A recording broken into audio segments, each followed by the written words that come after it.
not teaching. The teaching I started, this is my 5th year.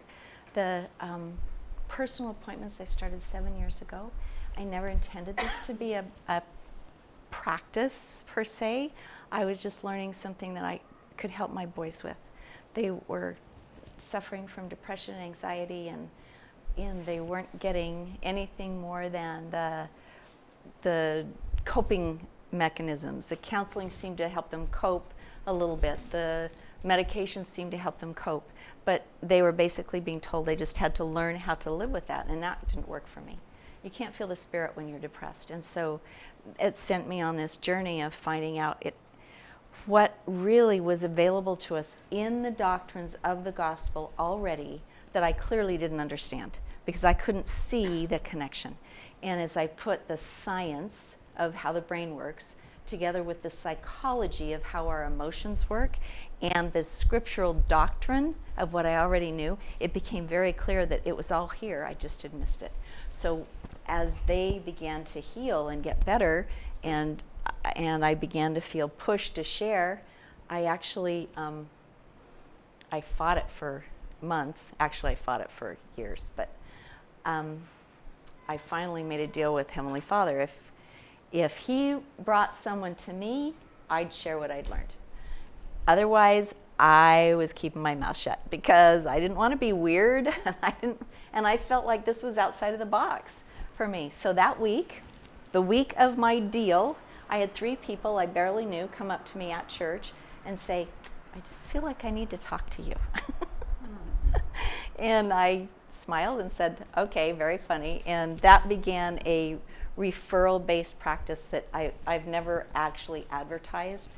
It's just always been referrals. So I know that you're here because somebody else told you about it, or you wouldn't be here.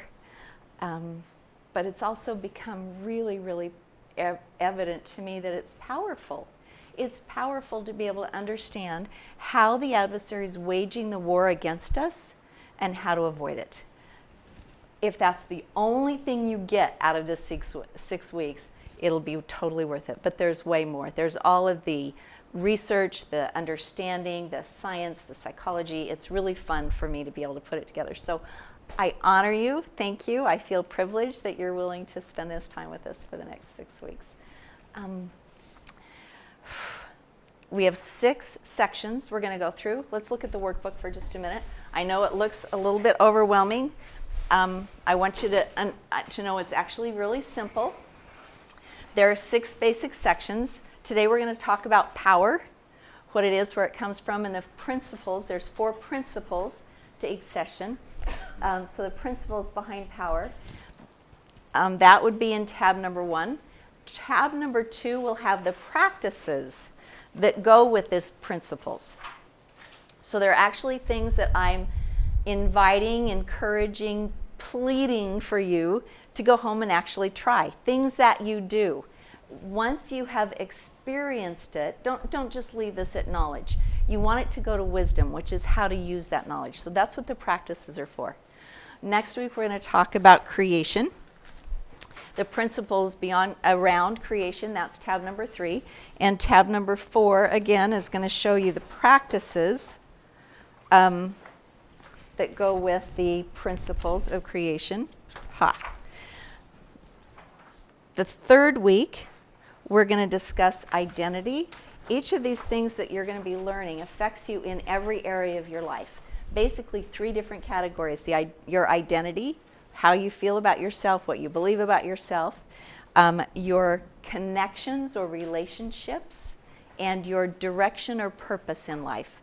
So the next 3 weeks after that, we're going to discuss those 3 categories: identity and with its practices that go with it, connections with its practices that go with it, and then direction under number 10 and its practices that go with it. The last section that we're going to talk about is principles and practices of success. So you're going to end basically with the ways that you can take all of this and be successful in using it. And it doesn't matter if you do one, as long as you do one thing for the week in between class, you'll be successful. If you don't do anything, you'll have a great paperweight. And that's about it. I'm really going to encourage you. You're spending and investing your time and your money to do this. Please plan right now that you're going to do something every day with this for the next 6 weeks. So I'm going to ask you to turn to the very first page, the very beginning, right after the cover. You should have a page that looks like this. This says, I choose in, and I'm going to watch to see how many of you are willing to sign it. It's a little bit of coercion, but for a good cause, right? 6 weeks of choosing in, and it should be, I'm so sorry, if it's not there, let me know. Should be the very first page.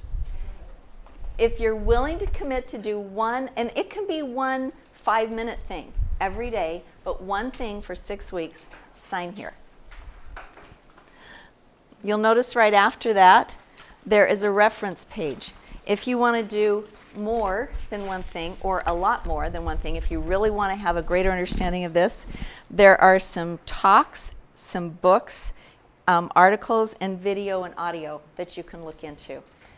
If there's only one book that you wanted to read to go with this, I'll cry, but it would be Faith to Produce Miracles by Brent Setterfield. It's the first one. I also love Light in the Wilderness by M. Catherine Thomas. They both explain a lot about what's going on subconsciously and doctrinally as well with your life and what's going on. Right after that, you'll notice there's tabs that just tell you what's going on in each section and an index page for everything. Each tab also has its own index page. That's kind of just how the book is organized. Is that any questions? Is a better answer. I know it's a lot. Is there any questions? Are there any questions about that? Or are we okay? This is a lot better organized. It is. Everything. I like this a lot better. And this is a recent, in the last 6 months, 3 months. If you've taken the class before, this is a huge advantage, which is why you need a notebook. Okay. We're going to do just some background, a little bit of how to start, if you're okay. I would love to hear your questions, if you have questions. The goal, remember, is for you to leave knowing what we talked about and not just leave with questions in your mind. So please do ask. Every thought is a vibrational frequency. Thoughts that we would term as positive have a high, light, quick vibrational frequency. Thoughts that we would term as negative have a low, slow, literally heavy vibrational frequency. When you say, I feel down or heavy, you are literally describing what it feels like to have a thought vibration that's negative. Every thought is a vibrational frequency, and we feel them as emotion, which literally means energy in motion. So your thoughts are vibrating through your mind and out through your body to the space around you, and you are experiencing those thoughts as energy in motion or emotions. So when you're angry, for instance, and it looks like somebody else did something that made you angry, can't happen because nobody else can think for you.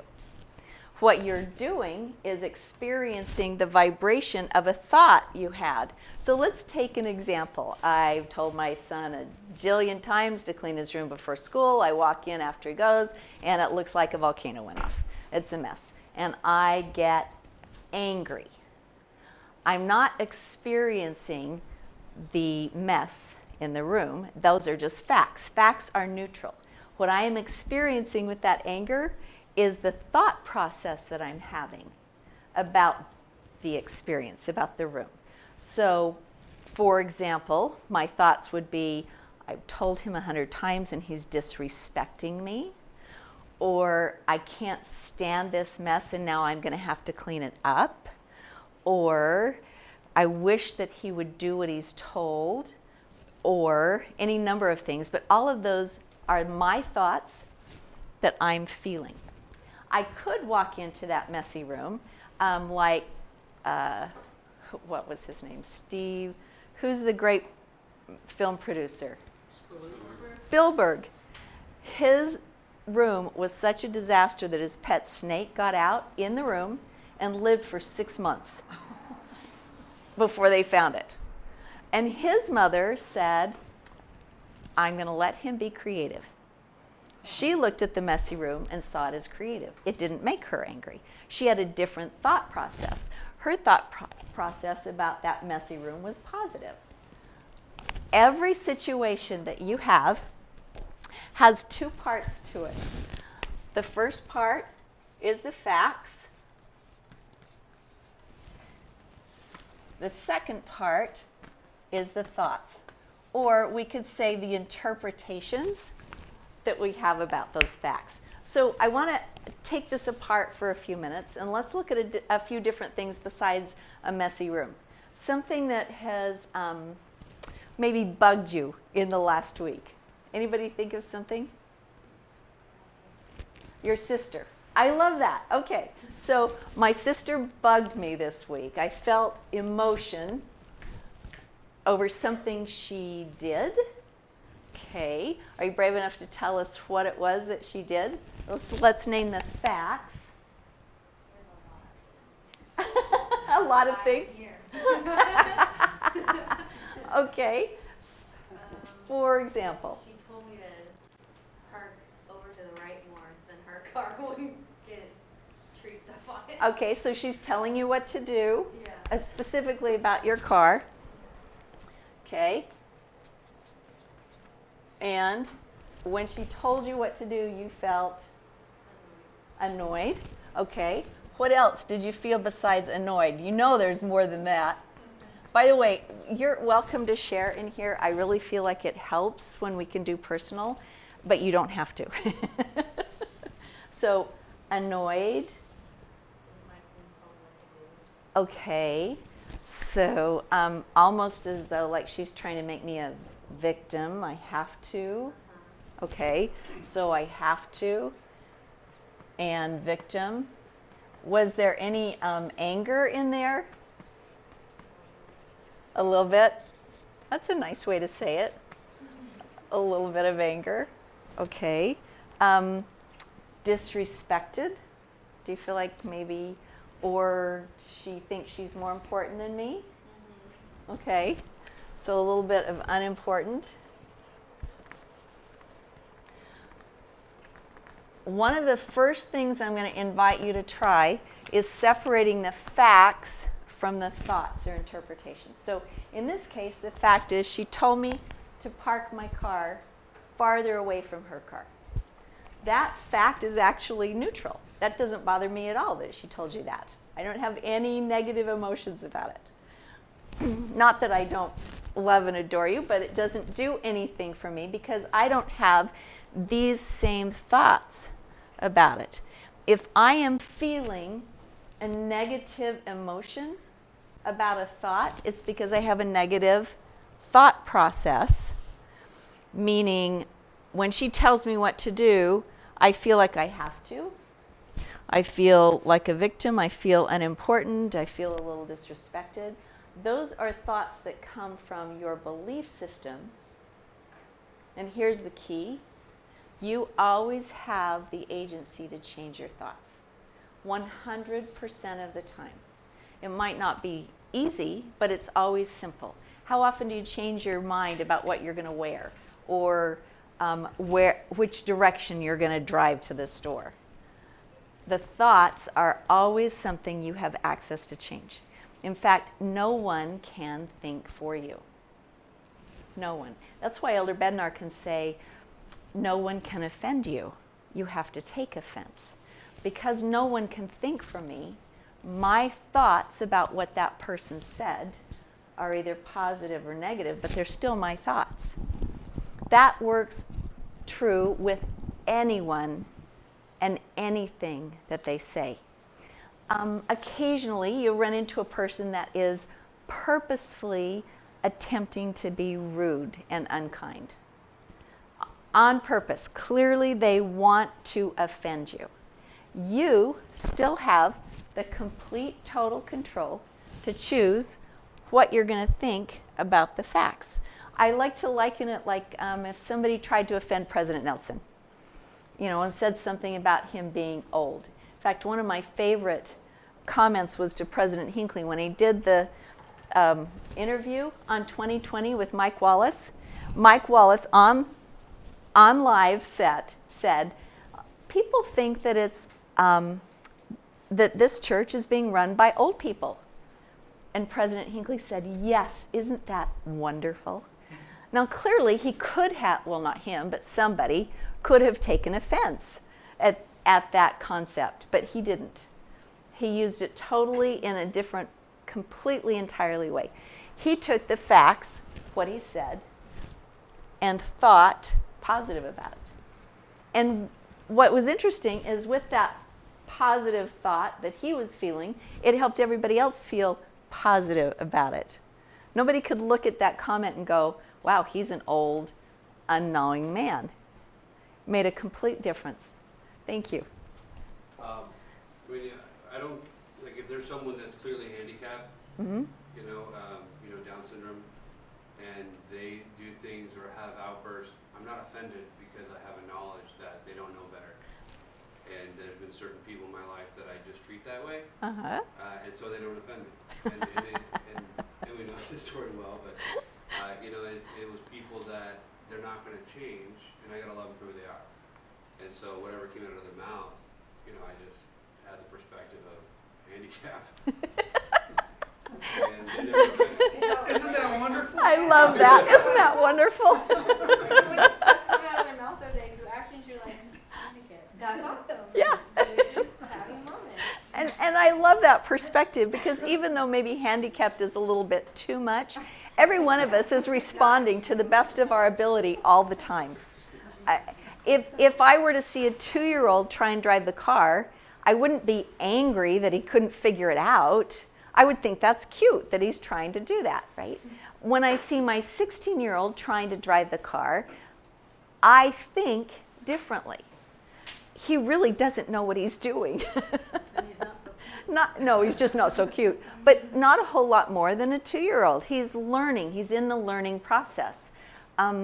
It's like, would you look at a 1-year-old trying to walk and be upset because they keep falling down? Like, why can't you get this? You've been trying to do this for 3 months.